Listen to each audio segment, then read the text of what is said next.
چېرته تاسو راونو دا ونیسي چې په دې کې د ټولو نه زیات زمونږ خپلوان دي، څوک کلیوال دي، څوک رشته داران دي. نوم یې څه دی؟ بای خبره دا ده چې اوسه پورې موږ د موټر سایکل کمپین چلولی دی، خو موږ دوی ته ویلي دي په جوماتونو کې میلانونه کړي دي، په کاغذونه هم لګولي دي، په تحصیل کې هم لګولي، هسپتال کې هم لګولي، د دې لپاره چې بای هیلمټ ستاسو لپاره لازمي شی دی.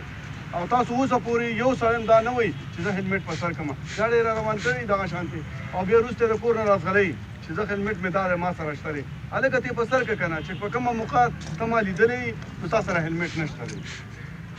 نو مهرباني وکړئ بھائی دا هیلمټ ستاسو پیدې شی دی، په دې کې زموږ هېڅ مطلب نشته دی، خو ستاسو د پیدې شی دی. څومره ډېر اکسیډنټ کېږي نو د دې موټر سایکل د انسان سر لګي، نو چې د هیلمټ دې په سر وي نو سر به دې بچي. که تا زه یو ورځې پرچه درکړم، 2 ورځې به درکړم، خبره دا ده د دنیا موټر سایکلې دي.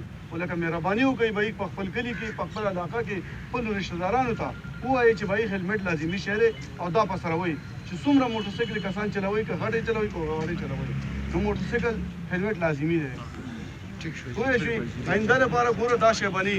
اوس به موږ تاسو له پرچې درکوو، ګزاره حال پرچه به هغه ستاسو صرف دومره وي چې تاسو ته پته ولګي چې به موږ په دې شي باندې دا موږ له مزل راکوي که نه، څوک روان دي، څوک هسپتال ته روان دي، چا ډاکټر نمبر راغستی، څوک ډیوټیانو نه را روان دي. ته واورېده او یقیني د ښه شی دی هیلمټ ستاسو د ټولو لپاره. ګوره په انسان کې د ټولو نه قیمتي شی چې دی سر دی، چې سر دې ولګېد که نه هغه سړی پاټې هم وي، نو په دې به خفه کېږئ نه. د پولیس سره به تعاون کوئ، ستاسو د تعاون نه بغیر نه کېږي.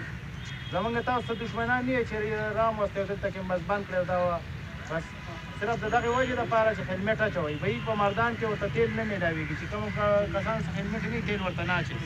ای پي او صاحب هم ورته ویلي، ډي سي پي صاحب هم ورته